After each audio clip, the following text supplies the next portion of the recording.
Raya lebih daripada maksimal daripada ketentuan sederhana. Sepajuh malam raya, sepajuh singa bunga raya, sepajuh kan beri, kan sepajuh pek, sepajuh kekayaan. Banyak sepajuh beri dua hari beri malam raya yang nak singa bunga kabeh, tetapi napeng di bank 200 juta. Sepajuh beri bukan peng nak ide, kanya mana kamu tersebut. Inilah orang yang wajib fitrah. Kenapa? Karena berdasarkan pajan wajib khilaf dalam agama. Ada dasar Imam Syafi'i wajib fitrah dengan jilub madaurah terakhir Ramadan. Jilub madaurah kaidah malam raya sama dengan ka wajib fitrah ala Syafi'i. Sedangkan ada Imam Hanafi wajib fitrah adalah dengan jitibit.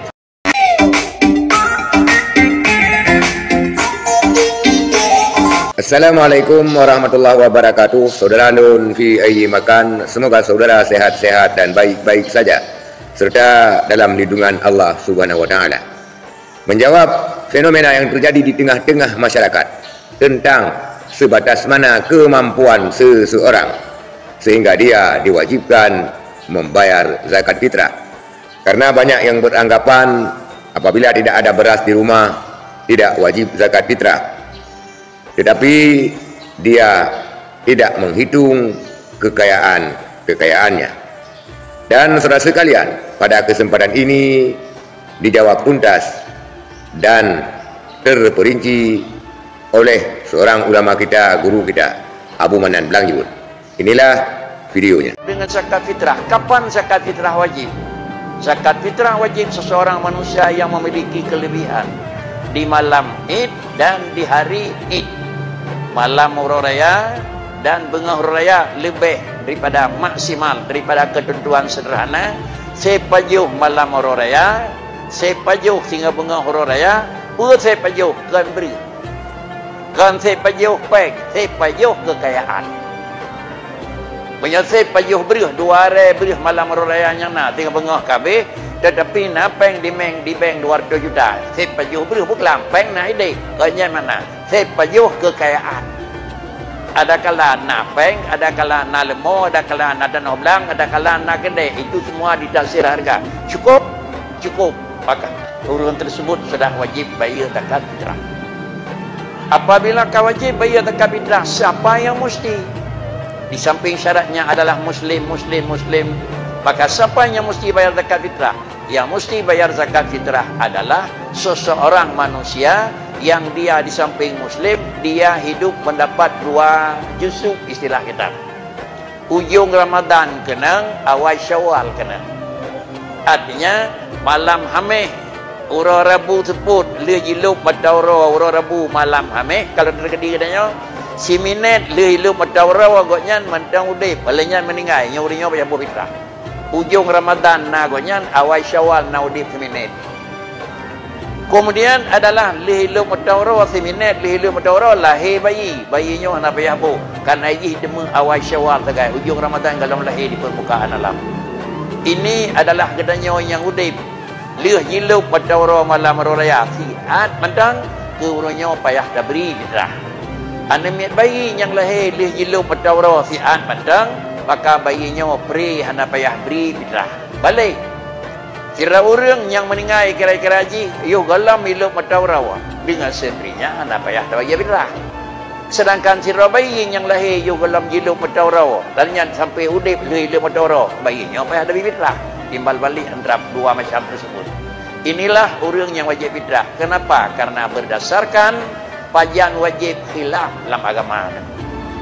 Ada dasar Imam Syafi'i wajib fitrah dengan hidup madaurah terakhir Ramadan.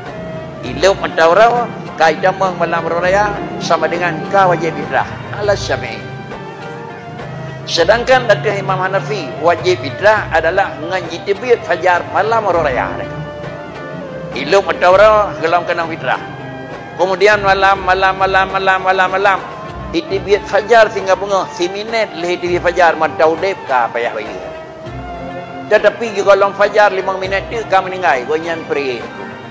Sama dengan dana bayar fitrah dia katanya bisa jadi meninggal katanya adalah bisa jadi meninggal katanya you kalau milu madaurah bisa jadi meninggal kita nyawa lih lu mutawara, bisa jadi meninggal kita nyawa lih duit fajar, lum beri fitrah Tuhan kepada kita nganut apa. Menyokatnya orang Syafi'i asal lih lu mutawara baru meninggal fitrah payah baik. Punya orang Hanafi lih-lih mutawara meninggal fitrah nak payah bayi karena kalau dia fajar. Beginilah tentang perbedaan khilaf antara masa wajib antara Syafi'i dengan mazhab Hanafi. Sehingga adalah gedanya putra tejo, putra yang nasa jantik. Urung purnawa, urung Syafi'i nasa jantik. Dan gedanya yang biasa tamurnawa, murnawa Syafi'i nasa jantik. Kan adalah lain salah, tapi adalah lain kan ilmiah tapi tak dengagah. Kalau demikian baik tak dengagah tak buat nghukum. Walaupun barang yang dengagahnya nyo, tapi puput adalah bil ilmi. Abu Manan Blangjirun telah menguraikan sebatas mana kemampuan seseorang, sebatas mana bekal seseorang, sehingga dia diwajibkan untuk membayar fitrah, baik untuk dirinya dan juga orang-orang di bawah tanggungannya. Dan juga Abu Manan Blangjirun telah mengupas kapan batas wajib kepada seseorang Muslim menurut mazhab Syafi'i, dan juga beliau mengupas tentang pendapat daripada mazhab Hanafi. Saudara sekalian, Abu Manan Blangjirun berpesan, semoga kita mengikuti orang-orang di dekat kita. Artinya, ketika kita belajar tentang mazhab Imam Syafi'i, maka kita harus melaksanakan sesuai dengan ketentuan daripada mazhab Syafi'i. Dan orang-orang di sekeliling kita yang mengajar kita adalah mazhab Syafi'i, maka kita ikut mazhab Syafi'i, bukan berarti mazhab lain tidak baik. Karena kita tidak mempunyai ilmu tentang mazhab-mazhab lainnya. Itulah saudara sekalian, Abu Manan Blangjirun telah menguraikan kepada kita batas kemampuan daripada seseorang untuk membayar fitrah, dan juga khilaf antara mazhab Hanafi dan mazhab Syafi'i tentang fitrah. Sekian, terima kasih. Assalamualaikum warahmatullahi wabarakatuh.